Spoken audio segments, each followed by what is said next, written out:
இப்போ நம்ம என்ன பார்க்க போறோம்னா ஜெராக்ஸ் எப்படி எடுக்கிறதுன்னு பார்க்க போறோம். அதுக்கு ஃபர்ஸ்ட் பிரிண்டருக்கு சப்ளை வர சுவிட்சை ஆன் பண்ணிக்கணும். நெக்ஸ்ட் பிரிண்டர்ல ஆன் சுவிட்சை ப்ரெஸ் பண்ணிக்கணும். அதுக்கப்புறம் பேப்பரை லோட் பண்ணிக்கணும். இந்த மிஷின்ல எப்படி லோட் பண்றது அப்படின்னா, இதோட மாடல் பார்த்தீங்கன்னா Canon 3070. இந்த பிரிண்டர்ல ஃபர்ஸ்ட் பேப்பர் ட்ரே ஓபன் பண்ணிக்கணும். ஓபன் பண்ணிட்டு பேப்பர் லோட் பண்ணிக்கணும்.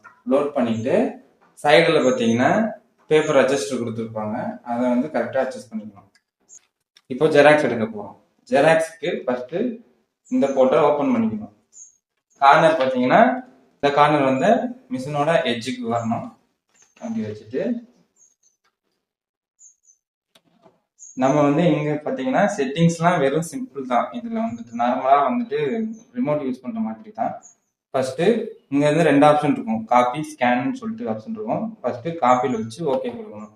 ஓகே பண்ணிட்டு நம்மளுக்கு எத்தனை குவான்டிட்டிஸ் வேணும்னு சொல்லி அதிலே கேட்டிருக்கோம். நமக்கு வந்து வேணுங்கிற குவான்டிட்டி அதில் கொடுத்துக்கணும். மேலே வந்து இன்க்ரீஸ் பண்றது, கீழே வந்து டிக்ரீஸ் பண்றது. இதுல வந்துட்டு 1 இருக்கான், நம்ம 1 வச்சுட்டு பிளாக்ல வேணும்னா பிளாக், இல்ல கலர்ல வேணும்னா கலர். இப்போ பிளாக் கொடுத்தோம்னா ஸ்கேன் ஆகும். ஸ்கேன் ஆனதுக்கப்புறம் அதுவே வந்துட்டு பிரிண்ட் ஆகிடும். இதுல பாத்தீங்கன்னா பேப்பர் ஃப்ரேம் கொடுத்துருக்காங்க, வேணும்னா நம்ம வந்து வச்சுக்கலாம்.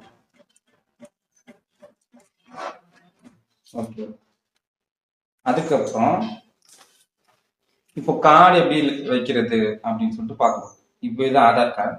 இந்த இது பார்த்தீங்கன்னா இந்த மாதிரி இந்த ஏஜ் வந்து இந்த மாதிரி வைக்கணும்.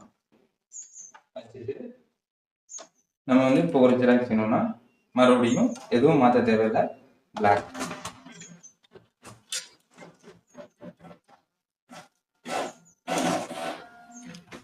இப்போ பிரிண்ட் ஆகி வந்திருக்க சிங்கிள் சைடை வந்துட்டு திருப்பி எப்படி லோட் பண்றது அப்படின்னா, நம்ம இப்படி லோட் பண்ணணும். இப்படி பாதி மிஷின்ல வைக்கணும், ஆனா வந்துட்டு நம்ம இந்த மிஷின்ல இப்படிதான் வைக்கணும்.